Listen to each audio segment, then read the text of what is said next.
এটা নবরাত্রির দ্বিতীয় দিনের ব্লগ। নবরাত্রির দ্বিতীয় দিনে পুজো হয় মা ব্রহ্মচারিণীর, যিনি তপস্যা, ধৈর্য আর ভক্তির প্রতীক। এক হাতে জপমালা আর এক হাতে কমণ্ডলু, সেটাই তার রূপ। আর আমি যেটা আজকে করছি সেটা হচ্ছে, আজকে মাকে তো চিনি প্রসাদ দেয় আর সাদা রং পরতে বলে। সাদা বা সবুজ, এটা নিয়ে আমার একটু দ্বন্দ্ব আছে।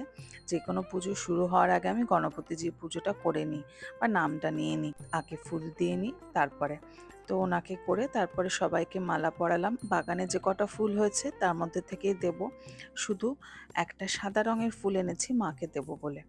আজকে মিশ্রি বা চিনি প্রসাদ দেয় দ্বিতীয় দিনে। আমি একটুখানি দুধে আর ছানার ভোগ দেব, মানে ছানার পায়েস করে দেবো। ঋদ্ধি বেরিয়ে যাবে, এটা ওর ডায়েট।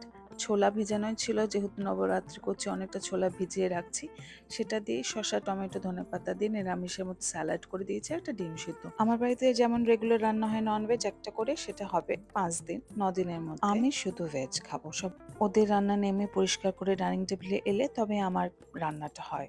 নর্মাল ওদের খাওয়াটা না বদলে আর কি। ছানার পায়েসটা নেড়ে নিলাম ভালো করে। এই গণপতিজির মূর্তিটা না ঋদ্ধি এক জায়গা থেকে পেয়েছে, পুরো মার্বেলের, দারুণ ডেকোরেশন, আউটস্ট্যান্ডিং দেখতে।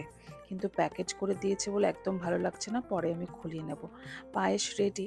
ছানাটাকে ভালো করে ছানার পাউডার দিয়ে কেটে নিয়েছিলাম, দিয়ে ভালো করে চিনি দিয়ে নেড়ে দুধ দিয়ে ফুটিয়ে নিয়েছি। আগে চিনি দিয়ে অনেকক্ষণ নেড়েছি, তারপরে ক্যারামেল টাইপের হয়ে গেছে যখন, তারপরে এলাচ, চিনি আর দুধ।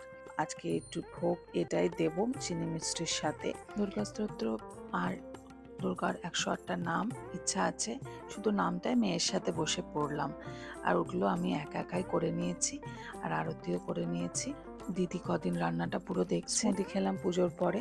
আর আজকে হচ্ছে মা কাউন চাল পাঠিয়েছে, ভেন্ডি পোস্ত দিয়ে, ওটাই খাবো। নেটফ্লিক্সে বর্ডার এসছে, সেটা দেখলাম, কিন্তু ফাইটারের মতন অত ভালো লাগেনি, শুধু দিলজিৎকেই দেখলাম।